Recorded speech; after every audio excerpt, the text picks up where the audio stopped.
If you, like many Americans, are terrified to travel to San Francisco due to its ongoing state-funded public sex parades, public sex scene at the Folsom Street Fair this year, naked bike rides and Senator Scott Wiener's drive towards decriminalizing pedophilia, then there is a way to enjoy the San Francisco that was, through film. This video will highlight several films shot in San Francisco so you can enjoy the Golden Gate City from the safety of your own home. Over 500 films have been shot in San Francisco. Based on Carl Alexander's unfinished novel, Time After Time 1979 follows British author H.G. Wells, Malcolm McDowell, who learns that his friend John, David Warner, is Jack the Ripper. When Jack steals his time machine and travels to 20th century San Francisco, Wells decides to go after him, and even finds love in the process. In Hitchcock's Vertigo 1958, former SFPD detective Scotty Ferguson, James Stewart, has no intention of coming out of retirement, but that changes when his college buddy, Gavin, Tom Helmore, hires him for a special case that involves his gorgeous wife, who may or may not be possessed, Kim Novak. The huge sweeping staircases in large, intricate lobbies are a San Fran classic. Some of the most famous locations include Fort Point by the Golden Gate Bridge, the Fairmount Hotel, and the Conservatory of Flowers. Compared to Vertigo, the Maltese Falcon wasn't filmed nearly as much in SF. The main areas include the Golden Gate Bridge, the Ferry Building, and Bush Street. More than half of the movie was filmed on LA stage sets. Even so, it still gives you a wonderful view of what San Francisco was like in the 1940s. This nail-biting thriller Point Blank 1967, which, FYI, was the first movie to be shot on Alcatraz Island, follows a gangster named Walker, Lee Marvin, who goes to great lengths to carry out revenge 2 years after his former partner shoots him and leaves him for dead. Confessions of an Opium Eater 1962 chooses San Francisco as its location for opium dens, despite this story being based on a novel set in 19th century London. After circulating for years as a bootleg, it was released on DVD as part of the Warner Archive collection in 2012.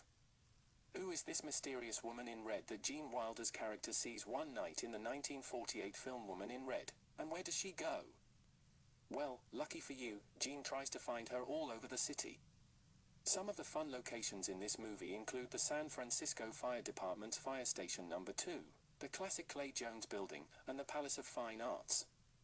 Some of the most famous in Dirty Harry 1971 include Kezar Stadium, the Roaring Twenties nightclub, and the Marina Green. Of course, we can't forget the City Hall, Chinatown, Alamo Square Park, and so many others it is impossible to cover them all. A fun fact is that the famous "Do I Feel Lucky? Well, do you, punk?" line was filmed on a backlot in Los Angeles and not in San Francisco. It is also funny because it is almost always misquoted as "Do you feel lucky?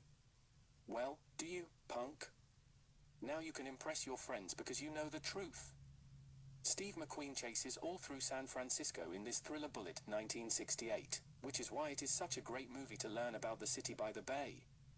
Some of the best locations include Enrico's Cafe, Grace Cathedral Episcopal Church, the Mark Hopkins Hotel, and the Kennedy Hotel, as the Daniels Hotel.